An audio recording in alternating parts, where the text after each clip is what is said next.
Hello friends, आज की video में हम लोग एक एनसीईआरटी की सीरीज लेकर आए हैं जो कि क्लास 10th एनसीईआरटी को कवर करेगी। स्पेशली ये जो हमारी सीरीज है केमिस्ट्री को कवर अप करेगी। केमिस्ट्री आपका class 10th board examination, Jamia Millia Islamia के entrance 11th science and AMU का एंट्रेंस 11th साइंस को कवर करेंगे। और ये जो है आपकी सीरीज कोई वन शॉट सीरीज नहीं है, इसके अंदर हम इन डिटेल सारी चीज़ें कवर करेंगे और हम एनसीईआरटी पर स्ट्रिक्ट रहेंगे और जो भी चीज़ें हमें थोड़ी एडिशनल ज़रूरत पड़ेगी एनसीईआरटी से ऊपर की हम वो भी करेंगे। और साथ ही साथ पीवाईक्यूज बोर्ड एग्जामिनेशन और JMI 11th science AMU 11th science के भी हम पीवाईक्यूज लेकर आएंगे। एनसीईआरटी एग्जाम्पलर की प्रॉब्लम्स भी हम ऐड कर देंगे। तो हम आज की वीडियो में जो बेसिकली केमिस्ट्री का फर्स्ट चैप्टर है that is chemical reaction and equation, इसके बारे में हम डिस्कस करेंगे। स्टार्ट करते हैं चैप्टर को हम किस तरीके से पढ़ेंगे। तो केमिस्ट्री जो है हमारी डेली लाइफ में है हर कहीं। फॉर एग्जांपल खाना बन रहा है, food is cooking, chemistry also present here. And milk is, अगर हमारा दूध गर्मियों में खुला रह जाता है तो आमतौर से आपने सुना होगा कि दूध फट गया, that's is also a chemistry involve उसके अंदर भी। और आपका ग्रेप्स का फर्मेंटेशन होता है जिससे हम अल्कोहल की फॉर्मेशन करते हैं, वो भी आपका एक तरीके से उसके अंदर भी केमिस्ट्री इन्वॉल्व है। And food get digested in our body, खाने का पचना भी एक आपका केमिस्ट्री उसके अंदर इन्वॉल्व है। वी रेस्पायरेशन, हम लोग जो रेस्पायर करते हैं उसके अंदर भी आपका केमिस्ट्री इन्वॉल्व है। तो एक्चुअल में हम समझते हैं कि डेली लाइफ में केमिस्ट्री किस तरीके से होती है। अब मैं बात करता हूं कि भाई इसमें मेंशन है कि milk is left at room temperature during summer. मतलब आपका मिल्क जो है गर्मियों के मौसम में रूम टेम्परेचर पर आपका रह गया। तो क्या होता है एक्चुअल में, मिल्क जो है, अगर मैं बात करूं तो मिल्क के अंदर क्या होता है, लैक्टोज शुगर होती है।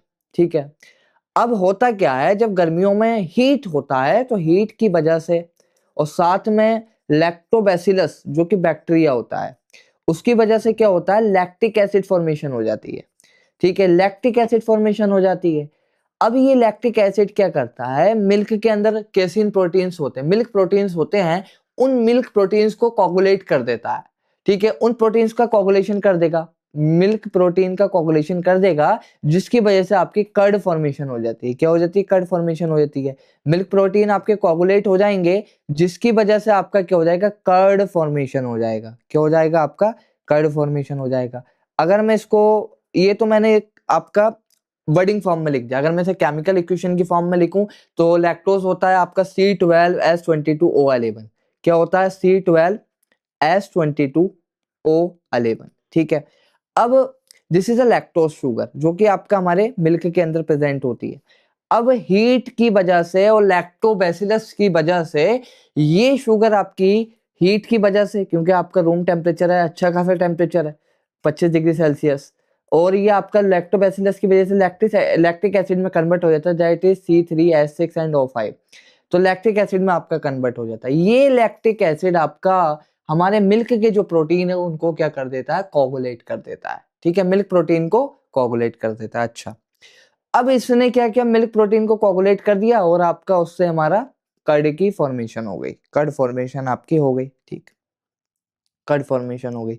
अब बात करते हैं हम लोग, सेकंड एग्जांपल दे रखा है। अब इसके अंदर एक ऑब्जर्वेशन ये देखने को मिला कि भाई जो मिल्क था उसके अंदर लैक्टोज शुगर थी, मिल्क था, और आपका और हमारा क्या बना, कर्ड बना। कर्ड क्या है, तो मिल्क के अंदर और कर्ड के अंदर बिल्कुल ही केमिकल चेंज आया। इनिशियली मिल्क था, मिल्क की प्रॉपर्टी कुछ अलग है। ठीक है, और आपकी जो कर्ड बना, कर्ड की प्रॉपर्टी अलग है। ठीक है, कर्ड की प्रॉपर्टी क्या है, अलग है। तो ये आपका मिल्क की प्रॉपर्टी कुछ अलग है और आपका क्या बना, कर्ड बना। ठीक है, कर्ड की प्रॉपर्टी कुछ अलग है। तो मिल्क और कर्ड जो बना, इन दोनों की प्रॉपर्टीज में डिफरेंस हुआ। जो इनिशियल मिल्क की प्रॉपर्टी थी वो कर्ड की प्रॉपर्टी नहीं है, तो इट्स अ चेंज। यहाँ पे क्या है, आपका चेंज आया। तो यही केमिकल चेंज जो है यहाँ पर हमारा कैसा चेंज आया, केमिकल चेंज आया। और एक फिजिकल चेंज भी आया, भाई मिल्क का टेक्सचर अलग है और कर्ड का टेक्सचर अलग है। बट हम यहाँ बात करेंगे केमिकल रिएक्शंस के अंदर, तो केमिकल चेंजेस की बात करेंगे। तो मिल्क की जो फिजिकल प्रॉपर्टी, मिल्क की जो केमिकल प्रॉपर्टीज थी और जो आपकी कर्ड की केमिकल प्रॉपर्टीज है, दैट्स आर डिफरेंट। तो ये क्या हुआ, चेंज आया, केमिकल चेंज आया, तो इट्स अ केमिकल रिएक्शन। तो केमिकल रिएक्शन आप ये कह सकते हैं, कभी भी केमिकल चेंज आएगा, ऐसी प्रोसेस जिसके अंदर केमिकल चेंज हो, वो प्रोसेस आपकी क्या कहलाएगी, केमिकल रिएक्शन कहलाएगी। अब केमिकल चेंज आपका कि भाई वो केमिकल रिएक्शन कहलाएगी। अब हम केमिकल रिएक्शंस को उसकी प्रॉपर्टीज से डिटरमाइन करते हैं कि ये केमिकल रिएक्शन आपकी कैसी है, जो उसकी कैरेक्टरिस्टिक्स हैं उससे हम केमिकल रिएक्शन को डिटरमाइन करते हैं। अब बात कर लेते हैं, पहली बात अगर हमने देख ली आपकी, मैं इसको लास्ट यहाँ पर कंक्लूड कर देता हूँ कि first is milk is converted into the curd. तो यहाँ पर आपका क्या था, यहाँ पर आपका lactose converted into the lactic acid, ठीक है। मिल्क की और आपकी प्रॉपर्टी में लैक्टिक एसिड ने क्या किया, आपके मिल्क प्रोटीन को कोगुलेट कर दिया, ठीक है। मिल्क प्रोटीन्स को कोगुलेट कर दिया, मिल्क प्रोटीन आपके कोगुलेट हो गए। ये था आपका लैक्टिक एसिड का काम। सेकंड बात क्या कह रहा है कि भाई एन आयरन तवा पेन या nail is left exposed to humid atmosphere. अब क्या हुआ, ये कह रहा है, सेकंड बात ये कह रहा है कि जो आपका आयरन था, आयरन क्या होता है आपका Fe, ठीक है, आयरन था। अब आयरन क्या था, ऑक्सीजन की प्रेजेंस में, ठीक है भाई, हमारा सराउंडिंग है तो ऑक्सीजन तो है, और ह्यूमिडिटी मतलब आपका कुछ हमारा वाटर आपका प्रेजेंट था। तो इसकी वजह से क्या हुआ, इसकी वजह से हमारी एक आपकी रस बन गई, दैट इज Fe2O3X.H2, मतलब वाटर के कुछ मॉलिक्यूल आपके जो यहाँ होंगे वो मॉलिक्यूल आपके यहाँ हो जाएंगे। अभी मैं रिएक्शन बैलेंस नहीं लिख रहा हूँ, सिर्फ आपको एक अंडरस्टैंडिंग के लिए। भाई आयरन था, आयरन की प्रॉपर्टी कुछ अलग थी, और Fe2 जो आपका फेरिक ऑक्साइड बना, Fe2O3.X2 molecule, that's is a rust, इसकी प्रॉपर्टी अलग है और इसकी प्रॉपर्टी अलग है। कहीं ना कहीं एक केमिकल चेंज आया, मतलब जो इनिशियल स्टेट थी वो फाइनल स्टेट आपकी सेम नहीं है। Initial state get change, final state आपकी अलग है, इनिशियल स्टेट आपकी अलग है, तो आपकी क्या है, केमिकल रिएक्शन हुई, मतलब तो आपकी फाइनल स्टेट आपकी ये देखने को मिली, फाइनल स्टेट आपकी ये देखने को मिली, ठीक है। अब हम बात करते हैं सेकंड, ये था आपका मिल्क वाली बात हो गई, और आपकी आयरन तवा वाली बात हो गई। अब बात करते हैं ग्रेप्स गेट फर्मेंटेड। भाई अंगूर जो होते हैं, अंगूर क्या है, एक आपका ग्लूकोज का सोर्स है, ठीक है भाई। यहाँ अंगूर क्या है, ग्लूकोज है, तो इसके अंदर क्या होता है, C6H12O6 होता है, ठीक है, ग्लूकोज आपका ये होता है, ठीक है। अब ग्लूकोज क्या है, जब हमारे पास ईस्ट आता है ना, ईस्ट, तो आपका क्या आएगा, ईस्ट, अगर हमने इस ग्लूकोज के अंदर अगर हमने ग्रेप्स लिए, ठीक है, हमारे पास ग्लूकोज थे, ग्रेप्स थे, ठीक है, इसके अंदर अगर हमने ईस्ट डाल दिया, ठीक है, ईस्ट आप जानते होंगे, इट्स अ फंजाई।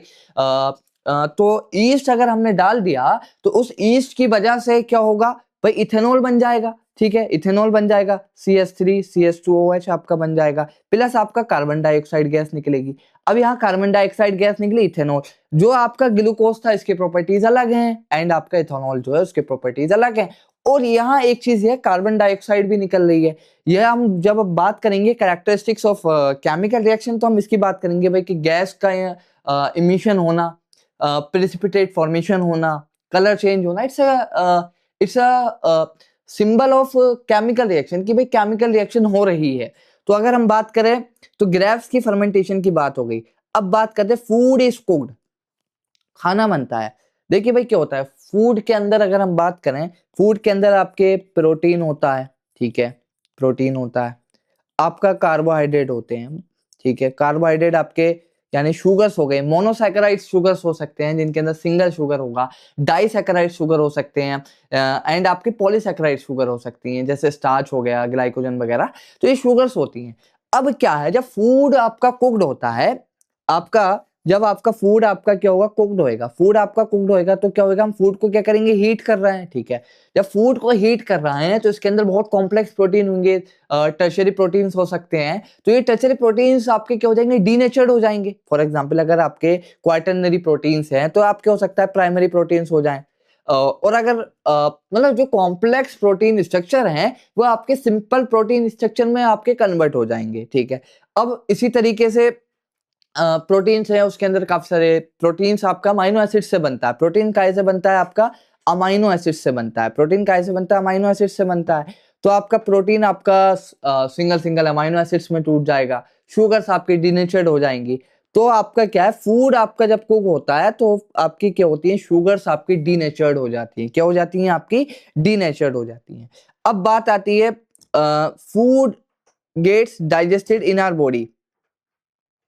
एक्चुअल में क्या होता है, जब फूड हमारी बॉडी के अंदर डाइजेस्ट होता है तो जो कॉम्प्लेक्स प्रोटीन है वो आपके कॉम्प्लेक्स प्रोटीन है वो अमाइनो एसिड्स में टूट जाएंगे। एक तो हमने देखो खाना बनाया, तो खाना बनाने के अंदर भी बहुत सारे प्रोटीन डिनेचर हो जाएंगे, और जब हमने खाने को खाया तो खाने के बाद भी आपके काफी सारे प्रोटीन डिनेचर हो जाएंगे, और आपका जो स्टार्च है वो आपका काय में कन्वर्ट हो जाएगा, एमाइलोस में कन्वर्ट हो जाएगा। काय में कन्वर्ट हो जाएगा, आपका एमाइलोस के अंदर कन्वर्ट हो जाएगा। और इसी तरीके से फॉर एग्जांपल अगर कोई कार्बोहाइड्रेट है वो आपका सिंपलेस्ट शुगर में आपका कन्वर्ट हो जाएगा। ठीक है, तो इस तरीके से मतलब कॉम्प्लेक्स चीजें आपकी सिंपलेस्ट फॉर्म में हो जाएंगी। और मतलब आपका अगर आप देखेंगे स्टार्च कितनी कॉम्प्लेक्स चीज है, और उससे आपके उसके सिंपलेस्ट फॉर्म ऑफ शुगर आपके हम निकाल लेंगे, फिर हम उसको क्या है रेस्पिरेशन में यूज कर लेंगे। रेस्पिरेशन में क्या होएगा, आपका रेस्पिरेशन की बात कर लेते हैं, रेस्पिरेशन की बात कर लेते हैं। एक मिनट, 1 सेकेंड। अगर मैं रेस्पिरेशन की बात करूं, देखिए भाई, अब हमने क्या था भाई, ग्लूकोज हमने खाया, ठीक है, ग्लूकोज खाया, हमारी बॉडी डायरेक्टली ग्लूकोज को तो भाई कोई directly, glucose is not a instant form of energy कि हमें डायरेक्टली एनर्जी मिल जाए, तो इसके लिए हमें प्रोसेस करनी पड़ती है जो कि होता है रेस्पिरेशन। ठीक है, क्या होता है आपका प्रोसेस, जिसको हम क्या कहते हैं, रेस्पिरेशन। क्या होता है इसके अंदर, फॉर एग्जाम्पल आपका ग्लूकोज है C6H12O6, ठीक है। अब हम क्या करते हैं, ऑक्सीजन को इनहेल करते हैं, ठीक है, ऑक्सीजन इनहेल करते हैं, ठीक है, मैं इसको बैलेंस नहीं कर रहा अभी, ठीक है, हम ऑक्सीजन आपका इनहेल करते हैं, ठीक है, ऑक्सीजन इनहेल किया, तो अब आपका क्या बनेगा, कार्बन डाइऑक्साइड बनेगी, प्लस आपका वाटर बनेगा, और कुछ आपकी एटीपी की फॉर्मेशन होगी, कुछ आपकी एटीपी की फॉर्मेशन होगी। तो एक्चुअल में इस ग्लूकोज को इस ऑक्सीजन ने क्या कर दिया, ऑक्सीडाइज कर दिया, ठीक है, ग्लूकोज गेट ऑक्सीडाइज, ठीक है, ग्लूकोज आपका क्या हो गया, ऑक्सीडाइज हो गया, तो कार्बन डाइऑक्साइड वाटर प्लस आपका एटीपी फॉर्मेशन हो गई। तो इस ग्लूकोज की प्रॉपर्टी अलग है, कार्बन डाइऑक्साइड की प्रॉपर्टी अलग है, H2O की प्रॉपर्टी अलग है। तो यहां पर भी आपका इनिशियल और फाइनल स्टेट आपकी क्या हुई, चेंज हो गई। इनिशियल एंड फाइनल स्टेट आपकी, इनिशियल एंड फाइनल स्टेट आपकी चेंज हो गई, initial and final state are different. तो ये आपका क्या है, आर डिफरेंट। तो ये आपका क्या हुआ, चेंज हुआ, और ये आपका एक प्रोसेस के अंदर गया, ये आपकी पूरी एक प्रोसेस थी, इस प्रोसेस के अंदर इनिशियल और फाइनल स्टेट चेंज हो गई। It's a chemical change. क्या हो गया, केमिकल चेंज। और कोई भी केमिकल चेंज होगा तो आपकी केमिकल रिएक्शन होगी, अगर केमिकल चेंज होगा तो केमिकल रिएक्शन आपकी होगी। ठीक है, अब हम एनसीईआरटी रीड कर लेते हैं। अगर हमने ये सारी सिचुएशंस देखी, the nature and identity The nature and identity of initial substance have somewhat changed. NCERT कह रही है कि जो नेचर है इनिशियल सब्सटेंस का, फॉर एग्जांपल मिल्क था, इसका इसके अंदर लैक्टोज थे, बट आफ्टर जब वो कर्ड बन गया, इट्स अ लैक्टिक एसिड, तो इसकी प्रॉपर्टी चेंज हो गई, initial state and final state get change. और क्या कह रहा है, we have already learn about physical and chemical change in our previous classes. Previous classes के अंदर हमने फिजिकल चेंज और केमिकल चेंज के अंदर बारे में पढ़ लिया है। मैं आपको एक बार और बता दूं, फिजिकल चेंज क्या होते हैं। फॉर एग्जांपल किसी चीज का शेप चेंज हो गया, ठीक है, और साइज चेंज हो गया, it's a physical change. Chemical change क्या है, उसका केमिकल कंपोजिशन ही चेंज हो गया। फॉर एग्जांपल आपका पहले लैक्टिक एसिड था, लैक्टिक एसिड इसका केमिकल कंपोजिशन डिफरेंट है, और आपका जो आपका लैक्टोज है उसका केमिकल कंपोजिशन अलग है। तो लैक्टोज से जब लैक्टिक एसिड बना तो केमिकल कंपोजिशन चेंज हो गया, तो केमिकल कंपोजिशन चेंज होना, इट्स अ केमिकल चेंज। आगे क्या कह रहा है, wherever a chemical change acquire we can say that a chemical reaction has taken place. जो बात मैंने बताई आपको कि जहां पर भी केमिकल चेंज होगा वहां पर केमिकल रिएक्शन आपकी होगी, जहां पर भी आपका केमिकल चेंज होगा आपकी वहां केमिकल रिएक्शन की होगी, we can say that a chemical reaction taken place. ठीक है, आगे क्या है, you may perhaps be wondering the actually meant by a chemical reaction. अगर आप थोड़े से आश्चर्य हो जाएंगे, आश्चर्यजनक हो जाएंगे कि भाई एक्चुअल में केमिकल रिएक्शन है क्या, how do we come to know that a chemical reaction has taken place. भाई तुम मैंने ये सारी बातें आपको बताई, तो मैंने कुछ ऑब्जर्वेशंस बनाए। For example, milk is get converted into a lactose, तो मैंने एक केमिकल ऑब्जर्वेशन बनाया कि भाई लैक्टोज है, तो मैंने देखा उसका भाई टेस्ट चेंज हो गया, उसकी ऑडर स्मेल चेंज हो गई, और उसका टेक्सचर चेंज हो गया। तो भाई मैंने क्या है, केमिकल चेंज को बताने के लिए कि भाई केमिकल रिएक्शन हो रही है, तो उसके लिए मुझे कुछ कैरेक्टरिस्टिक्स तो देखनी पड़ेंगी रिएक्शन के अंदर। फॉर एग्जांपल, मैंने आपको बताया था कार्बन डाइऑक्साइड का इवोल्यूशन हो रहा है जब आपका ग्रेफ्स को ईस्ट के साथ डालना है, तो ये आपकी कहीं ना कहीं एक केमिकल रिएक्शन की कैरेक्टरिस्टिक है कि आपका गैस आपकी क्या हो रही है, आपकी इवॉल्व हो रही है। ठीक है, इवोल्यूशन ऑफ गैस हो रहा है। ठीक है, गैस का इवोल्यूशन हो रहा है। अब हमारे पास देखो एक एक्टिविटी दे रखी है एनसीईआरटी के अंदर। पहले मैं एक्टिविटी आपकी डिफाइन कर देता हूं और फिर आपको मैं एनसीईआरटी रीड कर कर बताऊंगा। 1 second, I will add a page.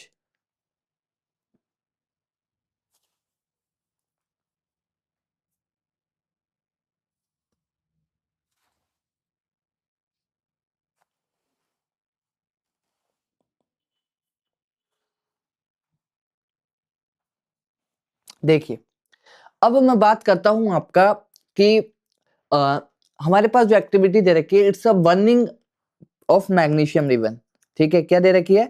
Burning of burning of magnesium ribbon. ठीक है भाई, मैग्नीशियम रिबन। ठीक है, तो पहली बात हमें पता चलना चाहिए कि भाई मैग्नीशियम रिबन का कंपोजिशन क्या है। इट्स अ मैग्नीशियम, सिंपल जैसा ना। अब बर्निंग है, किसी भी चीज की बर्निंग हो रही है। फॉर एग्जांपल, अगर कोई आपका एल्केन की बर्निंग करते हैं तो इट्स प्रेजेंस ऑफ ऑक्सीजन आपकी बर्निंग होती है। ठीक है, तो अगर मैंने बात की कि आपका बर्निंग की ऑक्सीजन के प्रेजेंस में, तो यहाँ पर आपका क्या बनेगा? मैग्नीशियम ऑक्साइड बनेगा। क्या बनेगा? आपका मैग्नीशियम ऑक्साइड बनेगा। ठीक है, मैग्नीशियम ऑक्साइड बनेगा, और जो हम जब मैग्नीशियम की बर्निंग करेंगे तो आपका क्या होगा? बर्निंग करेंगे तो एक वाइट फ्लेम, वाइट इंटेंसिटी का एक आपका फ्लेम आपका नजर आएगा, और ये मैग्नीशियम ऑक्साइड का आपका पाउडर बन जाएगा। क्या बन जाएगा? पाउडर बन जाएगा। अच्छा, अब आप जब एक्टिविटी रीड करेंगे तो उसमें ये कह रहा है कि आप जो मैग्नीशियम रिबन है उसको पेपर से क्लीन करें, सैंड पेपर से क्लीन करें, क्योंकि मैग्नीशियम इतना रिएक्टिव है कि ऑक्सीजन के साथ रिएक्ट कर लेगा। ठीक है, तो उसके ऊपर क्या होता है? फॉर एग्जांपल, अगर ये मैग्नीशियम रिबन है तो अगर ये ऑक्सीजन के साथ अगर रिएक्ट कर लेगा तो मैग्नीशियम ऑक्साइड की एक लेयर बन जाती है। ठीक है, जो लेयर बाद में बननी चाहिए थी, हम जब बर्निंग करेंगे एक्चुअल में, वो पहले बन गई क्योंकि ऑक्सीजन तो प्रेजेंस है, तो आपकी मैग्नीशियम ऑक्साइड की लिए आपकी लेयर बन गई। तो आपका ये लेयर कहीं ना कहीं हमारे बर्निंग के अंदर हिंड्रेंस पैदा करेगी। तो इस लेयर को रिमूव करेंगे हम सैंड पेपर से, ताकि हमारी बर्निंग क्या रहे? आपकी अच्छी रहे। तो हमने क्या करना है? पहले आपका मैग्नीशियम, ये हमारी एक्चुअल में रिएक्शन होगी। ठीक है, तो हमें क्या करना है? सबसे पहला काम क्या है? मैग्नीशियम रिबन को आपका क्लीन कर लेना है। क्या कर लेना है? मैग्नीशियम रिबन को क्लीन कर लेना है। फॉर एग्जाम्पल, 3 से 4 सेंटीमीटर, 5 सेंटीमीटर का आपने मैग्नीशियम रिबन ले लिया, और इसको आप सैंड पेपर से आप क्लीन करेंगे। फिर आप क्या है, थोड़ा सा आप इसको मैच स्टिक वगैरह से आप इसको बंद कर दें। फिर ये आपकी ऑक्सीजन को यूज करके आपका क्या होएगा? बर्निंग होएगी, तो ऑक्सीजन आपकी बर्निंग में मदद करेगी। तो अब हमारे पास देखिए एक्टिविटी क्या कह रही है। This activity needs the teacher assistance. सबसे मेन चीज भाई, आप इसको किसी घर पे तो ना ही करें, किसी टीचर के असिस्टेंस में, क्योंकि इसके अंदर जो फ्लेम जलता है, इंटेंसिटी आपने जो सुना होगा, बेल्डिंग जो होता है, कुछ इस तरीके की इंटेंसिटी होती है जो कि हमारी आंखों को या फिर हमारे आंख में गिर गया तो प्रॉब्लम क्रिएट कर सकता है। It would be better if student be suitable eye glasses. आप अगर स्टूडेंट हैं तो सुटेबल आई ग्लासेस आप क्या है, पहन। ठीक है, आगे क्या कह रहा है? Clean a magnesium ribbon about 3 to 4 centimetre long running by sand paper. मतलब आप क्या है, सैंड पेपर से रब करें। Hold with a pair of tongue, क्योंकि आप डायरेक्टली तो पकड़ नहीं सकते, आपका हाथ जल जाएगा। इसलिए आप क्या है, जो आपका टोंग होता है उसकी मदद से, पेयर ऑफ टोंग्स की मदद से आप इसको क्या है, पकड़ें। It is using a split lamp और a burner and collect the ash so formed in a बोझ glass, in a bosch glass, in a बोझ गिलास एज शोन इन फिगर 11। देखो भाई, फिगर के अंदर क्या दे रखा है कि ये आपका मैग्नीशियम रिबन था। ठीक है, अब मैंने इसको वन कर दिया, अभी ऑक्सीजन के प्रेजेंस में आपका वन होगा। अब यहाँ पर आपकी ऐश गिर रही है, और ये आपका क्या, मैग्नीशियम ऑक्साइड हमने कलेक्ट कर लिया। ठीक है, मैग्नीशियम ऑक्साइड आपका। अब हमारे ऑब्जर्वेशंस क्या है? अगर हमारे ऑब्जर्वेशन क्या है, पहला ऑब्जर्वेशन क्या है? Magnesium ribbon is burned with a dazzling white flame and changes into a white powder. ठीक है भाई, व्हाइट पाउडर की फॉर्मेशन होगी और वो जो व्हाइट पाउडर है इट्स अ मैग्नीशियम ऑक्साइड, जो मैंने आपको बताया कि भाई व्हाइट पाउडर बनेगा, ये व्हाइट पाउडर आपका क्या है, मैग्नीशियम ऑक्साइड है। ये व्हाइट पाउडर आपका क्या, मैग्नीशियम ऑक्साइड है, व्हाइट पाउडर की फॉर्मेशन होगी। अब the powder is magnesium oxide is form due to reaction between magnesium and oxygen present in the air. और ये जो रिएक्शन हो रही है मैग्नीशियम प्लस ऑक्सीजन की वजह से हो रही है और मैग्नीशियम ऑक्साइड की फॉर्मेशन हो रही है। अब बात आ रही है आपकी हमारी एक्टिविटी 1.2। एक्चुअल में ये सारी एक्टिविटीज हमें इस तरफ लेकर जा रही हैं कि केमिकल रिएक्शन है क्या। देखो पहला ऑब्जर्वेशन क्या है भाई कि यहाँ पे आपका फ्लेम जला, एक कंपाउंड की फॉर्मेशन हुई, मैग्नीशियम जिसकी प्रॉपर्टी अलग है, मैग्नीशियम ऑक्साइड बना, उसकी प्रॉपर्टीज आपकी अलग है। ठीक है, तो मैग्नीशियम ऑक्साइड है उसकी प्रॉपर्टीज अलग है। अब हमारे पास एक्टिविटी 1.2 है, इसी तरीके से एक्टिविटी 1.3 है। इसके सारे जो हमारा ऑब्जर्वेशन आया, फॉर एग्जांपल जैसे हमारी एक्टिविटी 1.2 के अंदर प्रिसिपिटेट फॉर्मेशन होगी लेड आपका, और एक्टिविटी 1.3 के अंदर हाइड्रोजन गैस आपकी निकलेगी। तो ये सारी क्या है, कहीं ना कहीं एक केमिकल रिएक्शन की आपके केमिकल रिएक्शन की कैरेक्टरिस्टिक्स हैं। ये क्या है, आपकी केमिकल रिएक्शंस की कैरेक्टरिस्टिक्स हैं। ये आपकी क्या है, केमिकल रिएक्शंस की कैरेक्टरिस्टिक्स हैं। ये सारी आपकी कैरेक्टरिस्टिक दे रखी है। Change in state, for example अगर सॉलिड है, सॉलिड से लिक्विड हो गया। Change in colour, evolution of gas, change in temperature. भाई रिएक्शन होती है तो रिएक्शन के अंदर टेम्परेचर का भी आपका चेंज हो जाता है। अब बात करते हैं हम एक्टिविटी 1.2। 1.2 आपकी एक्टिविटी दे रखी है, इसके अंदर क्या कह रहा है, लीड नाइट्रेट, ठीक है, PbNO3 का होल ट्वाइस। ठीक है, this is a lead nitrate react with potassium iodide, ठीक है, Ki। ठीक है, पोटेशियम आयोडाइड के साथ आपका lead nitrate and potassium iodide react कर रहा है। पहली बात मैं बता रहा हूं, आपका जो लीड नाइट्रेट है इस white colour solid, white colour solid, ठीक है, सॉलिड, क्रिस्टलाइन सॉलिड, क्रिस्टल की फॉर्म में होएगा, क्रिस्टलाइन है, एक आपका एक यूनिफॉर्म क्रिस्टल आपको देखने मिलेगी। एंड आपका पोटेशियम आयोडाइड का एक्वस सॉल्यूशन, कुछ आपका इसके अंदर पानी मिला हुआ होगा और पोटेशियम आयोडाइड का आपका सॉल्यूशन होगा, एक्वस सॉल्यूशन होगा पोटेशियम आयोडाइड का। ठीक है, हमारे पास ये है। अब होगा क्या, एक्चुअल में ये हम इस रिएक्शन को तब भी पढ़ेंगे जब हम डबल डिस्प्लेसमेंट रिएक्शन पढ़ेंगे। अभी हम यहाँ पर सिर्फ इस चीज की बात करेंगे कि केमिकल रिएक्शन क्या चीज है, मतलब एक हम ऑब्जर्वेशन की तरफ चल रहे हैं। अभी आप कहेंगे कि कैसे आपका लीड आयोडाइड की फॉर्मेशन हो गई। ठीक है, तो अभी हम बात करेंगे यहाँ पर क्या होता है कि लीड आयोडाइड की फॉर्मेशन हो जाएगी PbI2, ठीक है, एंड आपका फॉर्म्ड होगा पोटेशियम नाइट्रेट KNO3। ठीक, अब ये जो लीड आयोडाइड है it's a yellow colour PPT, yellow colour PPT। हमारा क्या है भाई, येलो कलर PPT है। फॉर एग्जांपल मैं लीड नाइट्रेट लिया बीकर के अंदर, ग्लास ट्यूब के अंदर, और मैंने आपका पोटेशियम आयोडाइड डाला, दोनों को अच्छे से मिक्स किया। तो मिक्स करने पर मुझे क्या नजर आया भाई, ये तो एक येलो कलर का PPT, भाई व्हाइट कलर का था lead nitrate and potassium iodide is also white colour. तो भाई ये ऐसा क्यों हो रहा है, ये इसलिए हो रहा है कि ये केमिकल रिएक्शन है। तो ये केमिकल रिएक्शन की ही प्रॉपर्टी है कि भाई येलो कलर का PPT की फॉर्मेशन हो गई। अब ये वाली आपकी समझ में आ गई आपकी activity 1.2। What do you observe, B observe, हमने क्या ऑब्जर्व किया कि आपका येलो कलर का PPT की फॉर्मेशन हो गई, येलो कलर PPT फॉर्मेशन हो गई। ठीक है, येलो कलर की PPT फॉर्मेशन हो गई। ठीक, तो अब हमारे पास क्या है, from the above 3 activity we just skip, अभी 1.3 एक्टिविटी को स्किप कर देते हैं। मैं आपको बताने की कोशिश कर रहा हूं, we can say that any of the following observation, तीनों ऑब्जर्वेशन आने की जरूरत नहीं है, कोई भी ऑब्जर्वेशन आ जाए, in the following observation help us to determine whether a chemical reaction has taken place. मतलब इन ऑब्जर्वेशंस में से, इन इस कैरेक्टरिस्टिक्स में से कोई भी एक चीज हमें आपकी देखने मिल जाए तो हम कह सकते हैं chemical reaction has been taken place. For example change in state, भाई यहाँ सॉलिड फॉर्म बनी, यहाँ पर आपका चलो सॉलिड था, लेकिन आपका स्टेट के अंदर अगर चेंज हुआ तो हम कह सकते हैं कि स्टेट चेंज हुई। तो चेंज इन स्टेट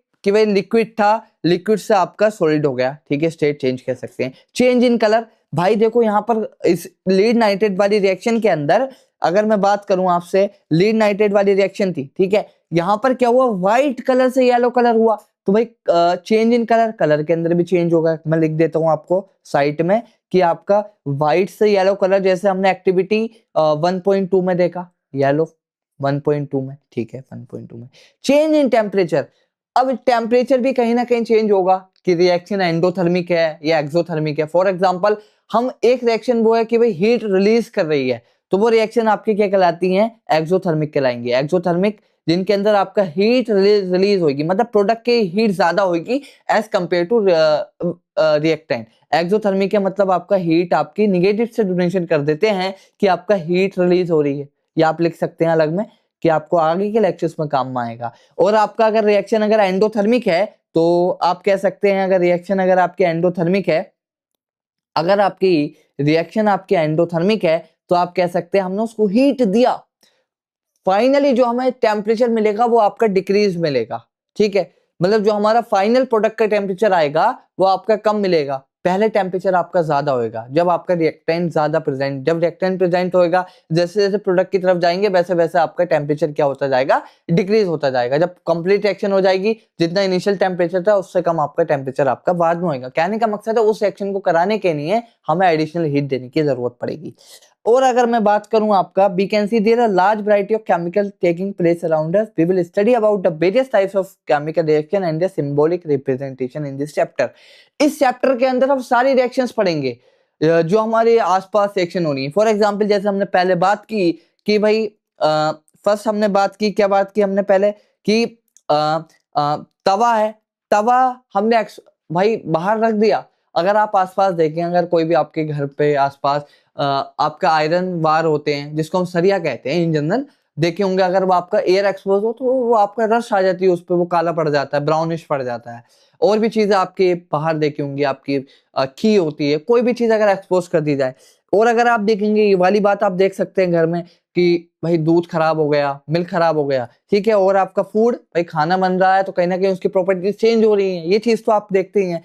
हमारी बॉडी के अंदर सबसे मेन चीज हम देख नहीं पा रहे हैं, लेकिन कहीं ना कहीं आपके केमिकल रिएक्शंस हमारी बॉडी के अंदर हो रही हैं। हम रेस्पायर कर रहे हैं भाई, हम ऑक्सीजन ले रहे हैं, कार्बन डाइऑक्साइड छोड़ रहे हैं। कार्बन डाइऑक्साइड आपका जो रेस्पायरेशन है एक्चुअल में उसी का तो आउटपुट है, जो हम आपका फूड से एनर्जी ले रहे हैं उसी का तो आउटपुट है आपका कार्बन डाइऑक्साइड। तो ये सारी चीजें आपकी होती हैं।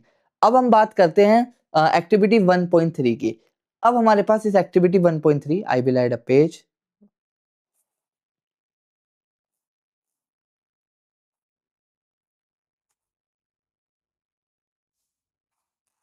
क्या हुआ?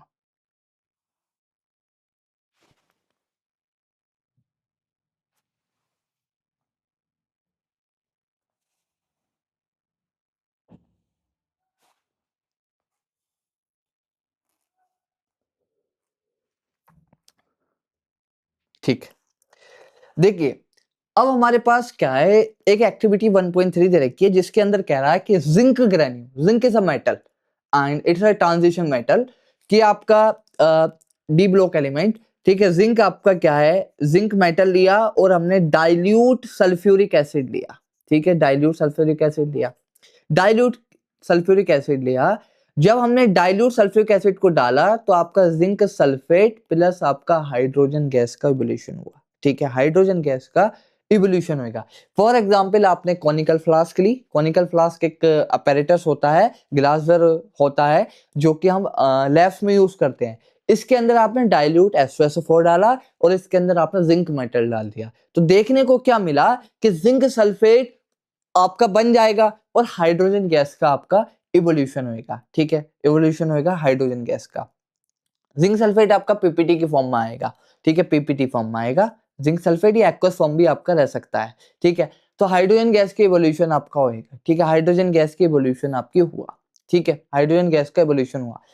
अब हाइड्रोजन गैस का इवोल्यूशन हुआ, ठीक है, तो हाइड्रोजन गैस का इवोल्यूशन जैसे हमने बात की थी कि evolution of gas is also is a symbol of a chemical reaction, कि भाई केमिकल रिएक्शन आपकी हो रही है, ठीक है, आपकी की केमिकल रिएक्शन हो रही है, इवोल्यूशन ऑफ गैस, तो गैस का इवोल्यूशन भी आपका किस चीज का डोनेशन है कि आपका केमिकल रिएक्शन हो रही है। एक चीज और बता दूं कि आपका कभी भी अगर आपने मेटल और प्लस आपका एसिड, ठीक है, तो आपका बनता है सॉल्ट प्लस आपका हाइड्रोजन गैस का इवोल्यूशन। अगर आपका ये आपका हाइड्रोजन गैस का आपका इवोल्यूशन होगा, इस चीज को आप ध्यान रखें कि metal plus acid salt plus hydrogen gas का इवोल्यूशन, ठीक है। अब बात करते हैं केमिकल इक्वेशंस क्या है। देखो भाई, मैंने आपको बताया नहीं कि केमिकल इक्वेशंस क्या है। For example magnesium plus oxygen आपका बन हो रहा था और आपका मैग्नीशियम ऑक्साइड बन रहा था। तो मैग्नीशियम और ऑक्सीजन मैंने क्या लिया, आपका एज अ रिएक्टेंट लिया। भाई मैग्नीशियम था, उसको मैंने आपका किसी चीज से आपका उसके अंदर इग्नाइट किया उसको, और ऑक्सीजन के प्रेजेंस में वो क्या करेगा, बर्न करेगा। तो इट्स अ रिएक्टेंट, ठीक है। और आपका बना प्रोडक्ट आपका मैग्नीशियम ऑक्साइड।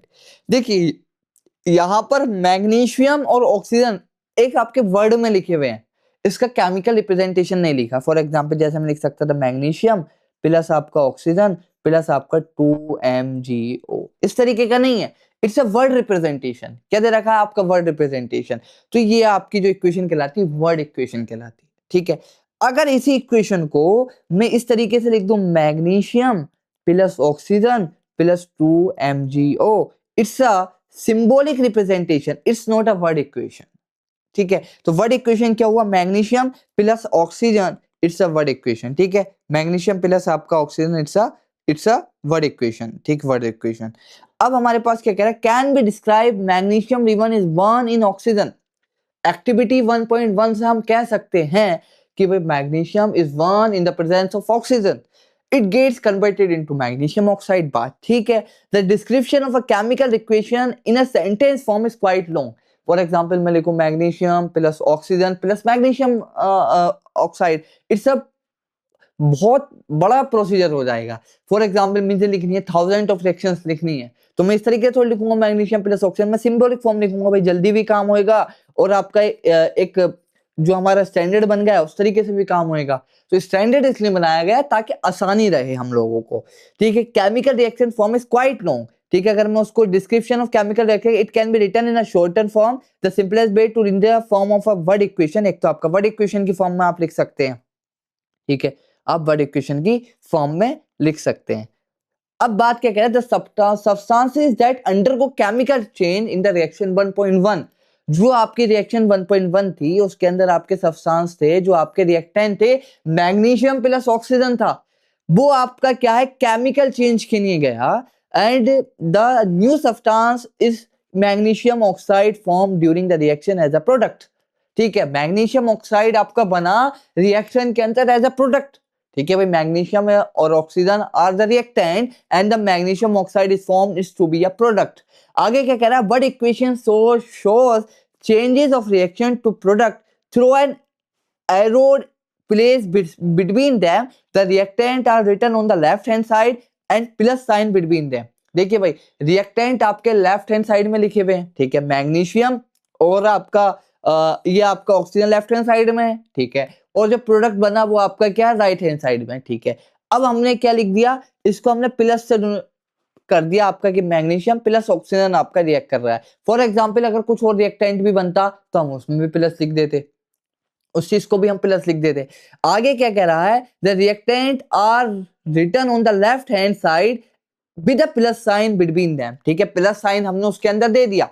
कह रहा है the product are written on right hand side with plus sign between them, the arrow head point towards the product and shows the direction of a reaction. जो आपका एरो का direction है वो हमें बता रहा है कि आपका रिएक्शन किधर जा रही है। अगर मैं इधर एरो बना देता तो रिएक्शन आपकी क्या है, इस डायरेक्शन की तरफ जा रही है, और अगर आपकी इधर आपका एरो बना दिया जिधर आपका एरो का हेड है तो आपका रिएक्शन उधर की तरफ जा रही। अब राइटिंग अ केमिकल इक्वेशन, ये सारी बातें अभी हमारी काय में बात चल रही थी, वर्ड इक्वेशन में बात चल रही थी। Is there any shorter way for representing chemical equation? एक तो भाई ये हो गया कि magnesium is burning with magnesium is burn in presence of oxygen. फिर एक चीज हो गई कि आपका मैग्नीशियम प्लस ऑक्सीजन मैंने वर्ड फॉर्म में लिख दिया, और उससे छोटी चीज क्या हो सकती है, उससे छोटी चीज हो सकती है कि भाई मैग्नीशियम प्लस ऑक्सीजन प्लस आपका मैग्नीशियम ऑक्साइड बन गया। देखो इसने भी बैलेंस फॉर्म नहीं लिखी है, इसने सिंपल आपकी अभी एलिमेंटल और रिप्रेजेंटेशन फॉर्म आपकी लिख दी है। Is there any shorter way for representing chemical equation? Chemical equation can be made more concise and useful if we use chemical formula instead of words. Words के अलावा अगर हम केमिकल सिंबल्स को use करने लगे तो रिएक्शन बहुत ज्यादा कंसाइज और बहुत ज्यादा डेटा हम उससे निकाल सकते हैं। ठीक है, कंसाइज एंड यूजफुल हो सकती है हमारे लिए। Chemical equation represent as a chemical reaction. Chemical equation ही आपका केमिकल रिएक्शन का रिप्रेजेंटेशन है। फॉर एग्जांपल हमने क्या देखा भाई, मैग्नीशियम एंड ऑक्सीजन आपका वन हुआ, मैग्नीशियम इज वन in presence of oxygen, magnesium oxide की फॉर्मेशन हुई। तो हमने उस चीज को एक समरी, इतनी बड़ी जितनी बड़ी बात मैंने कही उसको मैंने इतनी छोटी फॉर्म में लिख दी और इससे मैंने सारी चीजें आपकी निकालनी कि भाई मैग्नीशियम होगा और वो वन कर रहा है ऑक्सीजन के प्रेजेंस में और मैग्नीशियम ऑक्साइड की फॉर्मेशन हो रही है।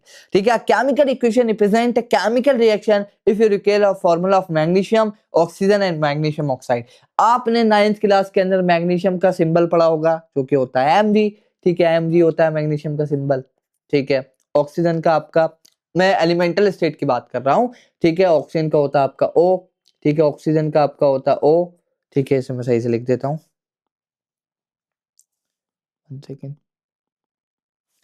मैग्नीशियम का आपका होता है, हाँ मैग्नीशियम का आपका होता है, मैग्नीशियम का आपका होता है Mg।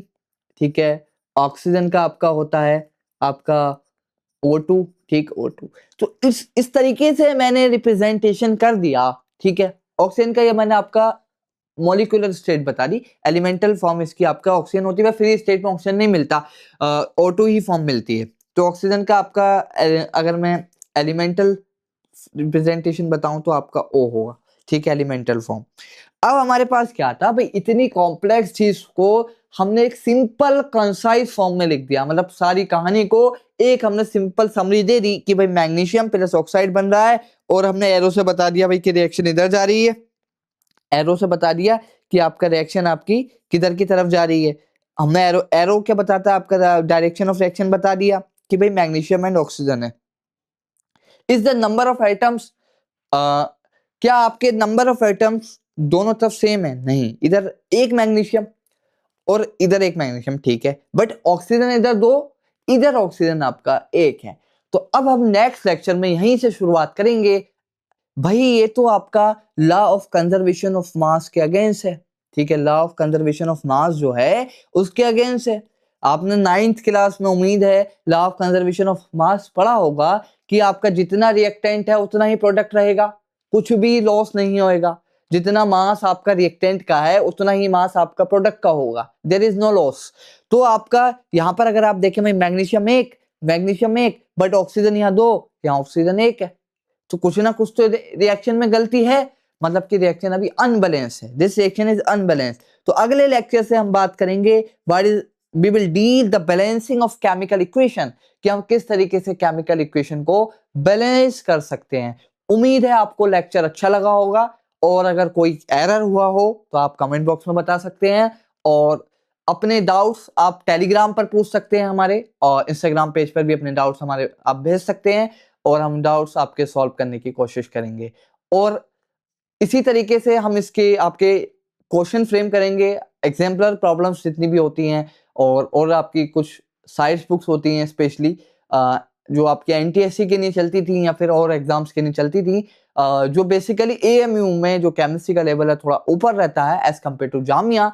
और बोर्ड एग्जामिनेशन का उम्मीद है आप बोर्ड एग्जामिनेशन में इससे काफी अच्छा एक्सेल करेंगे और आप इसी तरीके से सपोर्ट देते रहिए और चैनल को सब्सक्राइब भी करें ताकि हमें इस तरह की वीडियो बनाने का और मोटिवेशन मिले। Thank you.